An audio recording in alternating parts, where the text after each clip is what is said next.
விரய சனி என்பது பண விஷயத்தில் உங்களுக்கு பெரிய அளவில் பாதிப்பை ஏற்படுத்தும். அதனால் எந்த செயலிலும் கவனமாக இருங்கள். பிறருக்கு பணம் வாங்கி கொடுப்பது, கடன் வாங்கி கொடுப்பது, ஜாமீன் கையெழுத்திடுவது போன்றவற்றை தவிர்த்து விடுங்கள். விரய சனி காலகட்டத்தில் பண விஷயத்தில் பாதிக்கப்பட்டவர்கள் ஏராளம். கடவுள் நம்பிக்கை, ஜோதிடத்தின் மீது நம்பிக்கை இல்லாதவர்கள் கூட இந்த காலகட்டத்தில் பல கஷ்டங்களை அனுபவித்துள்ளனர். ஆனால் நீங்கள் எதற்கும் கவலைப்பட வேண்டிய அவசியம் கிடையாது. ஏனென்றால் உங்கள் ஐஸ்வர்ய ஸ்தானத்திற்கு அதிபதியான, அதாவது பாக்கியஸ்தானத்தின் அதிபதி குரு பகவானானவர் ஒரு வருட காலம் உச்சமடையப் போகிறார். பாக்கியஸ்தானாதிபதி உச்சமடைவது மட்டுமின்றி தனது 9ஆம் பார்வையால் உங்கள் விரயஸ்தானமான மீன ராசியை அவர் பார்வை செய்ய போகிறார். அங்குள்ள சனி பகவான் இவரின் பார்வையால் புனிதப்பட்டு உங்களுக்கு ஏற்படும் விரயங்கள் சுப விரயங்களாக மாறப்போகின்றன.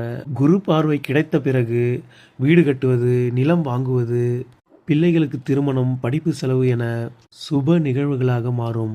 உங்களின் எதிர்காலத்திற்கு ஒரு நல்ல வருமானத்தை கொடுக்கக்கூடிய அசையாத சொத்து சேர்க்கை போன்றவற்றை இந்த குரு பகவானின் பார்வையானது ஏற்படுத்தி கொடுக்கும். உறவினர்களால் ஏற்படும் மன கஷ்டங்கள், பகை, நட்புகளால் ஏற்படும் துரோகம் தவிர்க்க இயலாத ஒன்றாகவே இருக்கும். சனி கொடுப்பதையும் கெடுப்பதையும் யாராலும் தடுக்க முடியாது. நீங்கள் செய்த பாவ புண்ணியங்களுக்கு ஏற்ப சரியாக உங்களுக்கான தண்டனை மற்றும் வெகுமதி கொடுக்கப்படும். நீங்கள் செய்த புண்ணியம், குருவின் பார்வை இந்த காலகட்டத்தில் சனி பகவானை புனிதப்படுத்தி அனைத்தும் நன்மையாகவே நடைபெறும். சனி பகவானானவர் உங்கள் உடல் நலத்தில் அதிக சோம்பலை ஏற்படுத்துவார். எனவே உடற்பயிற்சி செய்வதை வழக்கமாக்கிக் கொள்ளுங்கள். வேலையில் உள்ளவர்கள் அதிக பணி சுமைக்கு ஆளாக நேரிடும். வேலை செய்யும் இடத்தில் உள்ள நண்பர்கள், உடன் பணிபுரிவர்களிடம் மிகுந்த கவனமாக இருங்கள்.